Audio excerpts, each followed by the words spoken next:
Alors d'abord, bonjour tout le monde, merci d'être là. Vous êtes très nombreux, c'est assez impressionnant, hein, déjà l'année dernière, mais là encore plus. Voilà, donc d'abord un grand merci à vous. Voilà, donc aujourd'hui, je voulais vous parler un peu des comptines mathématiques en maternelle, comment les exploiter en classe. Voilà. Donc voici ce que je vous propose. On va d'abord rapidement voir ce que c'est qu'une comptine, puis ensuite pourquoi on les utilise en classe, quels sont les avantages de ces comptines, sachant qu'il y en a vraiment beaucoup, et ensuite la démarche, donc comment utiliser ces comptines mathématiques en classe. Alors d'abord, qu'est-ce qu'une comptine mathématique? Est-ce qu'on parle de comptine, de chansons, de jeux de doigts, de poésie? Eh bien, une comptine, c'est un peu tout ça. Une comptine, ça va être une formulette courte et simple. Elle peut être chantée, elle peut être aussi récitée ou accompagnée d'une gestuelle. Voilà, donc finalement, nous, ce qu'on utilise en classe, on parle de comptine, de jeux de doigts, de chansons, mais en fait, on peut tout mettre sous le casquette de comptine. Maintenant, pourquoi les utiliser? Pourquoi est-ce qu'on va utiliser ce levier d'apprentissage? Finalement, quels sont les avantages à utiliser les comptines? Alors, d'abord, les avantages donc, au niveau des compétences générales. Donc d'abord, quand on va utiliser les comptines en classe, ça va stimuler plusieurs zones au niveau du cerveau. Donc d'abord, les aires auditives et linguistiques, pour tout ce qui va être son, mais aussi langage, et les zones motrices quand on va les accompagner de mouvements. Et en fait, le fait d'activer comme ça plusieurs zones cérébrales, ça va favoriser l'apprentissage du langage, mais aussi et surtout ce qu'on appelle la synchronisation des hémisphères cérébraux, ce qui va améliorer par la suite la compréhension et la coordination. Ensuite, favoriser l'engagement. Effectivement, on sait que sans engagement, on n'aura pas forcément d'apprentissage en classe. Eh bien, les comptines, c'est vraiment un outil ludique et motivant que les élèves vont prendre plaisir à chanter, à réciter en rythme, par leurs paroles qui sont drôles, par le fait d'y intégrer des gestes, des changements de voix. D'ailleurs, quand on est en classe, souvent on le voit, hein, notamment en petite section, on a des enfants qui ne parlent pas du tout, qui sont mutiques dans leur coin, et dès qu'arrive le moment où on va chanter, là on a des visages qui s'illuminent et des enfants qui étaient finalement qui restaient dans leur coin, qui vont être vraiment contents qu'on commence à chanter. Ensuite, développer des compétences sociales. Donc effectivement, les comptines vont permettre d'adhérer au groupe, de chanter ensemble, quelle que soit la comptine qu'on choisit. Les comptines vont permettre de développer le vocabulaire d'une manière générale, hein, quelle que soit la comptine, si on choisit une comptine sur le corps, une comptine autour des animaux, etc. Mais aussi en mathématiques. En mathématiques, on va avoir besoin d'un vocabulaire spécifique qu'il va être possible de développer à travers les comptines. Par exemple, le nom des formes géométriques planes, les nombres ordinaux, c'est des choses qu'on va pouvoir acquérir par le biais des comptines. Ensuite, les comptines, elles vont permettre de développer la compréhension. En fonction de la comptine qu'on va choisir, on va avoir souvent une petite histoire qui va être racontée ou une situation mathématique. Et le fait d'exploiter une comptine pleinement, ça va permettre de travailler la compréhension. Des compétences langagières, encore une fois, l'articulation. Donc, d'une manière générale, on sait que les comptines permettent de travailler l'articulation, mais en mathématiques, on va aussi en avoir besoin. On a aussi des mots avec des phonèmes qui sont proches, comme par exemple 6, 10, 1, 20, rectangle, triangle. Et cette articulation-là, on va pouvoir la travailler par le biais des comptines. Ensuite, les comptines vont permettre de favoriser la mémorisation par le fait de répéter, par le fait d'avoir du rythme. Par exemple, le nom des formes vont pouvoir être acquis par le biais des comptines. Voilà. Maintenant, au niveau mathématique, quelles compétences on va pouvoir travailler? On va d'abord pouvoir travailler sur la suite des nombres. Alors, la suite des nombres connus, donc par exemple jusqu'à 10 à l'endroit. On va aussi pouvoir, à travers certaines comptines, travailler la suite orale des nombres de 2 en 2 et la suite des nombres également à l'envers. Voilà. On va pouvoir aussi travailler sur tout ce qui est composer et décomposer les nombres. Donc là, par exemple, c'est une comptine qui est issue du coffret de comptines mathématiques Pédagoplay.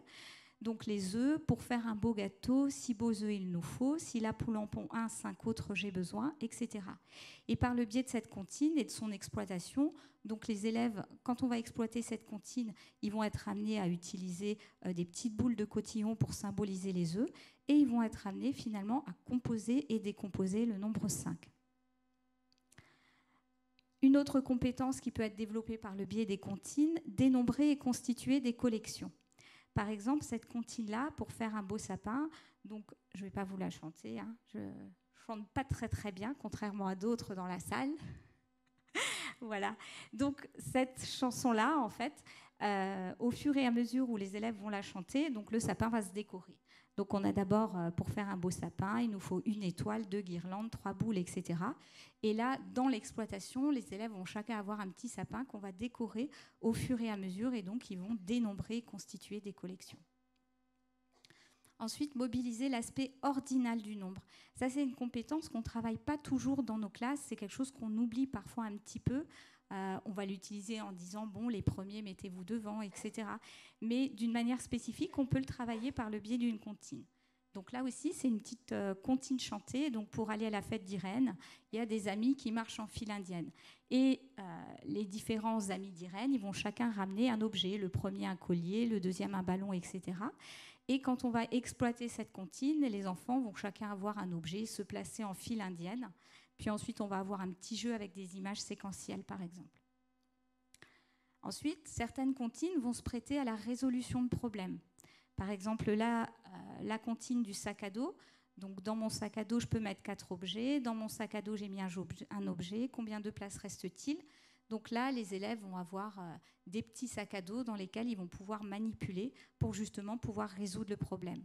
Puis ensuite, ils iront vers la manipulation de jetons et pour finir vers la représentation sur l'ardoise.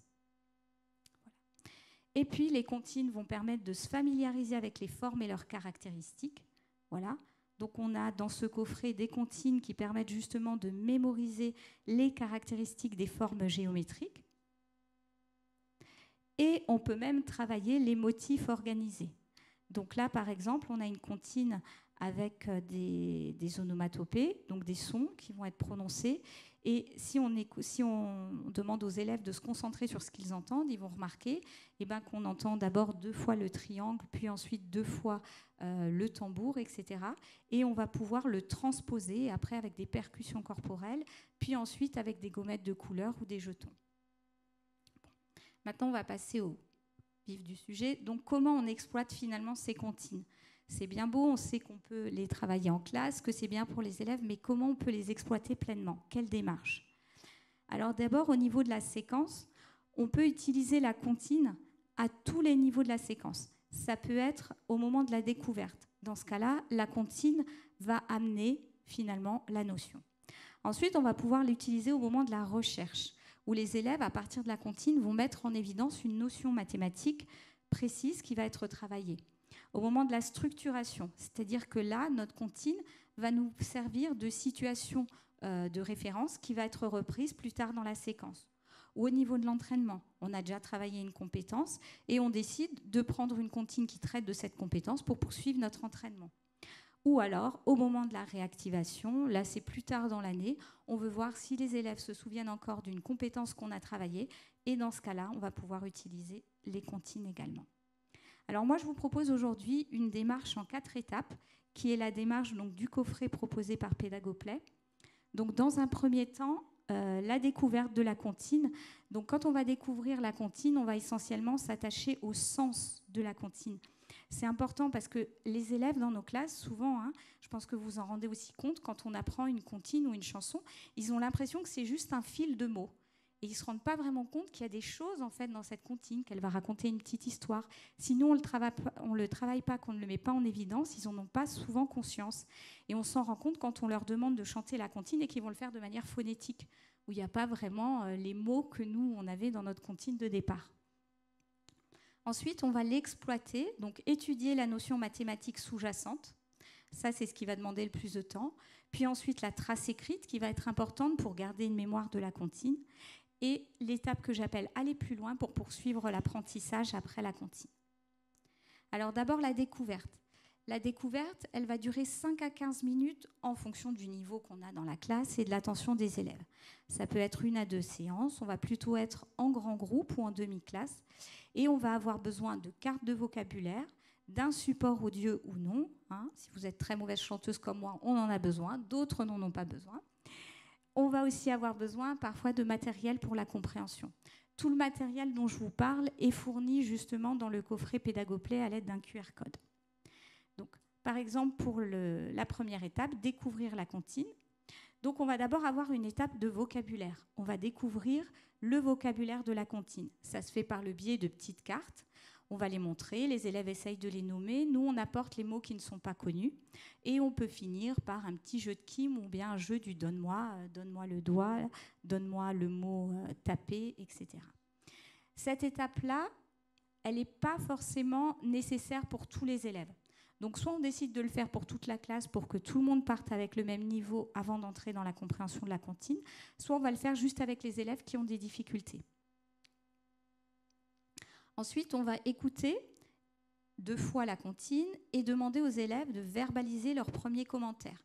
Donc là, on va poser une question très ouverte. Qu'est-ce que vous avez compris, retenu ou entendu? Et on les laisse s'exprimer, même si c'est juste des mots, qu'il y en a qui vous disent pomme, panier, etc. Oui, ben effectivement, la comptine parle d'une pomme, d'un panier. Voilà. Et là, pareil, soit on utilise le support sonore, soit on chante ou on récite.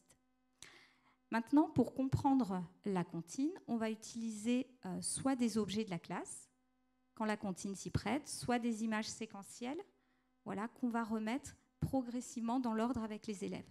Donc on va écouter vers après vers ou strophe après strophe en fonction de la comptine et leur demander qu'est-ce que vous avez compris? Ah il y a une pomme qui est tombée du panier. D'accord, donc nous on va le matérialiser avec le panier en classe et on va sortir une pomme. Ou alors oui, ça parle, il y a 2 lapins qui ont un morceau de pain, donc à quelle image ça correspond? Voilà. Et ensuite, la dernière étape de la découverte, on va répéter collectivement, soit à l'aide des supports qu'on aura vus tout à l'heure, des images, soit on va pouvoir le faire à l'aide de gestes que l'enseignant ou que les élèves vont proposer pour justement illustrer la comptine. Voilà. Maintenant, notre deuxième étape, l'exploitation de la notion mathématique, c'est ce qui va prendre le plus de séances. Donc là, on peut compter 10 à 20 séances en fonction de l'attention des élèves. Plusieurs séances peuvent être nécessaires. Donc en petits groupes plutôt là pour que l'enseignant, pour qu'on puisse s'adapter au niveau de chacun, venir en aide à chacun. Et là, on peut avoir besoin de cartes, de dés, d'éléments de la comptine, du matériel, de choses de la classe comme des ardoises, etc. Donc la première étape, on commence toujours par rappeler la comptine. Donc soit on la chante, soit on utilise la boîte à comptine, on peut aussi utiliser les supports visuels qu'on a déjà utilisés ou le support sonore. Ensuite, on va mettre en avant justement la notion mathématique sous-jacente. Donc là, les élèves vont être en situation de recherche. Par exemple, le matériel que vous voyez là, ça va avec la comptine de la soupe. Donc je la récite au lieu de la chanter. Donc dans ma soupe, j'ai mis des poireaux, j'en ai mis 1 et encore 1. Dans ma soupe, j'ai mis 2 poireaux. Dans ma soupe, j'ai mis des oignons, j'en ai mis 1 et encore 1, etc. C'est pour construire la quantité 2. Et donc là, pendant cette phase de recherche, c'est en petite section, les élèves vont être amenés avec une petite casserole de la dinette à mettre chacun les éléments nécessaires à la réalisation de la soupe. L'activité que vous voyez à côté, c'est justement pour la comptine dont je vous ai parlé tout à l'heure avec les œufs nécessaires pour faire un bon gâteau, 6 bons œufs il me faut. Donc là, les élèves avaient 2 œufs au milieu de la table et ils devaient chacun trouver combien d'œufs étaient nécessaires, combien d'œufs étaient nécessaires et les mettre dans leur barquette pour compléter à 6. Une fois que les élèves ont compris, qu'on a verbalisé une procédure efficace, on va passer à l'application, où là on va aller plus loin, on va modifier le matériel. On peut par exemple avec les légumes et la soupe leur proposer de mettre d'autres légumes en verbalisant bien comment ils ont fait. Et par exemple pour les œufs, s'ils ont déjà bien compris comment manipuler avec les œufs, on peut leur dire la poule m'a donné 2 œufs, combien d'œufs j'ai encore besoin? Et donc là ils vont devoir le représenter sur leur ardoise. Ensuite, la trace écrite. Donc la trace écrite, pareil, c'est une seule séance suffit. Donc 7 à 15 minutes en fonction de l'attention des élèves. Ça va être soit en petits groupes en autonomie pour les moyens et les grands, et avec les petits, ça va plutôt être avec l'ATSEM. Donc on va avoir besoin de matériel, donc la trace écrite, qui sera aussi fournie dans le coffret Pédagoplay. Vous allez avoir besoin souvent de crayons de couleur, colle, ciseaux, peinture, parfois du tableau, pour justement pouvoir copier le titre de la comptine. Voilà. Donc, première étape de cette trace écrite, on rappelle la comptine. Donc, comme tout à l'heure, soit à partir du support visuel, soit l'enseignant qui chante, soit le support audio. Et là, si on est en autonomie, on se dit on ne va pas pouvoir chanter avec les enfants, on va le faire au moment où on passe la consigne, où on leur explique ce qu'ils vont devoir faire, et on va chanter tous ensemble, ou on va réciter tous ensemble la comptine dont il est question. Alors, le but de cette trace écrite, ce n'est pas uniquement d'illustrer la comptine par rapport à son sens, mais de mettre en parallèle le sens de la comptine et la notion mathématique sous-jacente qu'on aura travaillée. Donc, par exemple, ici, la comptine sur les œufs dont on a parlé tout à l'heure, les élèves vont être amenés à dessiner les œufs donc, que la poule a donnés, qui sont à l'intérieur de la boîte, et les œufs restants dont on a besoin. Donc, il y a vraiment, sur cette trace écrite, ce qui va être important, c'est vraiment de mettre en avant la notion mathématique pour qu'elle ait du sens. Et ensuite, avec les moyens et les grands, ils vont pouvoir copier le titre, reconstituer le titre, voilà, le copier avec un modèle statique ou à partir du tableau. Voilà. L'étape pour aller plus loin, donc là, ça va dépendre de la place de la comptine en fait dans notre séquence. Ça va pouvoir être d'inventer de nouvelles strophes pour poursuivre l'apprentissage, pour poursuivre un entraînement. Par exemple, la comptine dont on a parlé tout à l'heure pour faire un beau sapin, on peut demander aux élèves d'inventer de nouvelles décorations qu'on va mettre sur ce sapin avec d'autres quantités. On va pouvoir aussi demander aux élèves, on va pouvoir poursuivre l'apprentissage en modifiant le matériel. Par exemple, la comptine des lapins, les élèves vont manipuler, donc c'est une comptine qui va permettre de comparer des collections. Il y a une collection de lapins, on va leur donner un certain nombre de morceaux de pain et les élèves vont devoir dire à chaque fois si c'est assez ou pas assez. Et donc, on va pouvoir, lors de l'étape pour aller plus loin, aller à l'étape d'après en leur donnant une ardoise. Et ils vont devoir répondre à notre question sur l'ardoise. Voilà. Une autre possibilité, donc là c'est une comptine comme ça et encore comme ça, c'est sur les compléments. Donc les élèves, je peux faire 5 comme ça, ils doivent montrer à chaque fois avec les deux mains comment ils peuvent faire 5 et ça va jusqu'à 7. On peut poursuivre cet apprentissage plus tard dans l'année en allant par exemple jusqu'à la quantité 10. Et dans ce cas-là, on sera en fait dans la création d'une nouvelle séquence. Voilà. Maintenant, un exemple concret pour que ce soit un peu mieux illustré. Donc la comptine des asticots. Voilà. Donc ça, c'est une comptine en grande section, composée et décomposée le nombre 5. Donc ma main est une pomme, mes doigts 5 asticots. Un asticot pointe le bout de son nez, 4 sont en train de manger. 2 asticots pointent le bout de leur nez, 3 sont restés couchés. Les 5 asticots pointent le bout de leur nez quand ils ont assez mangé. Voilà. Donc, on commence par la première étape, découverte du vocabulaire. Donc là, les élèves vont nommer les cartes, on va apporter le matériel le vocabulaire qu'ils ne connaissent pas. Et c'est souvent l'expression « pointer le bout de son nez ». Là qui pose un peu problème.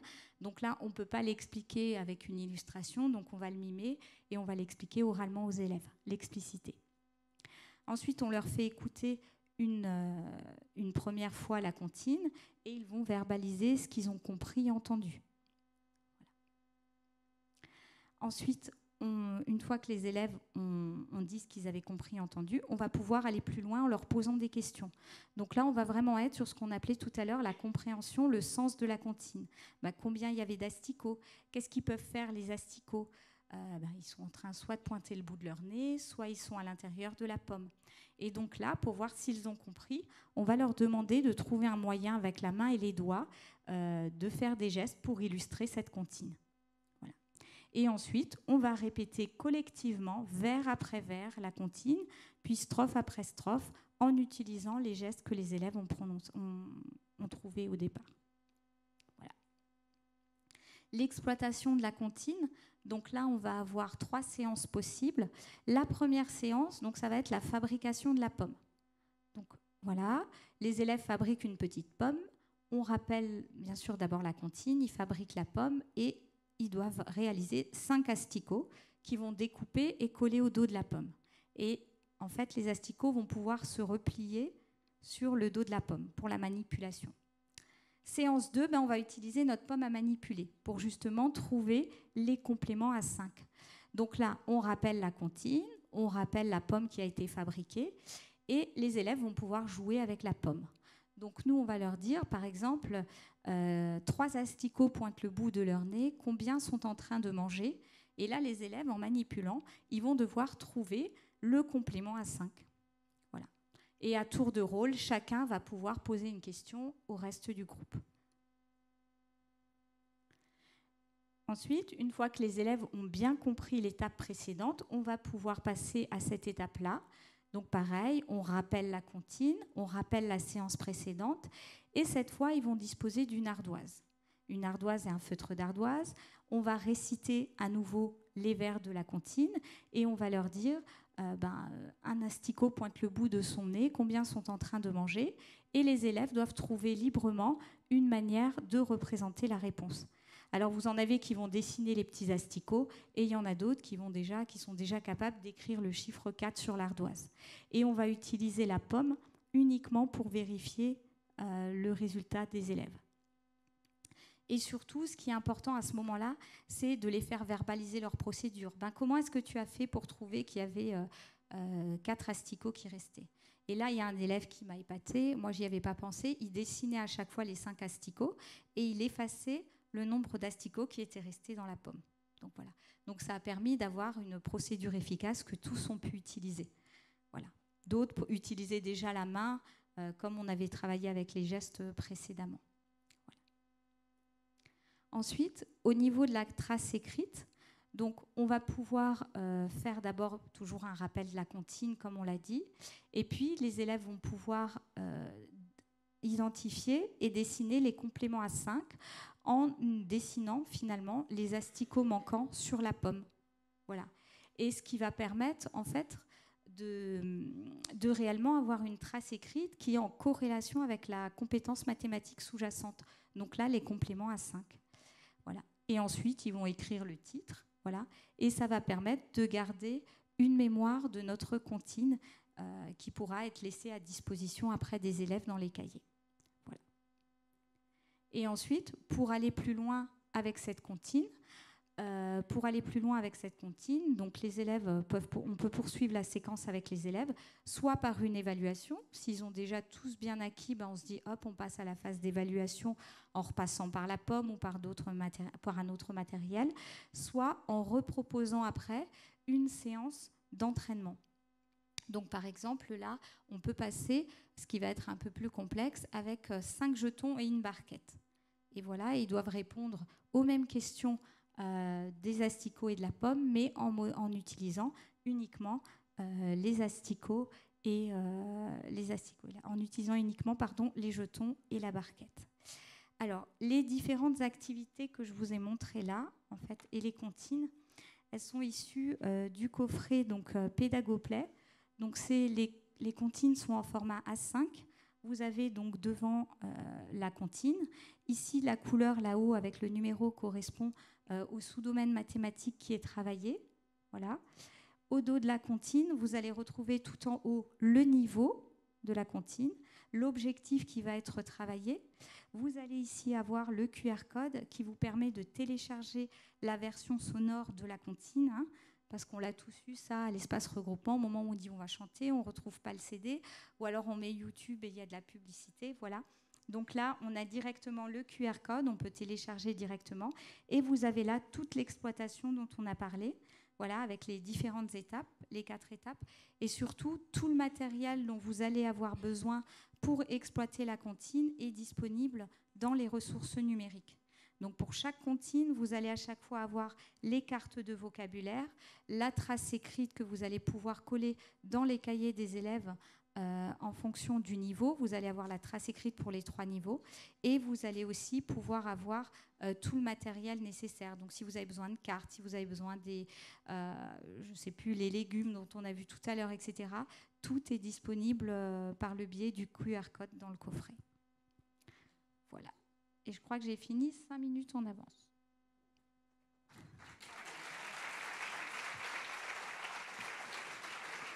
Merci.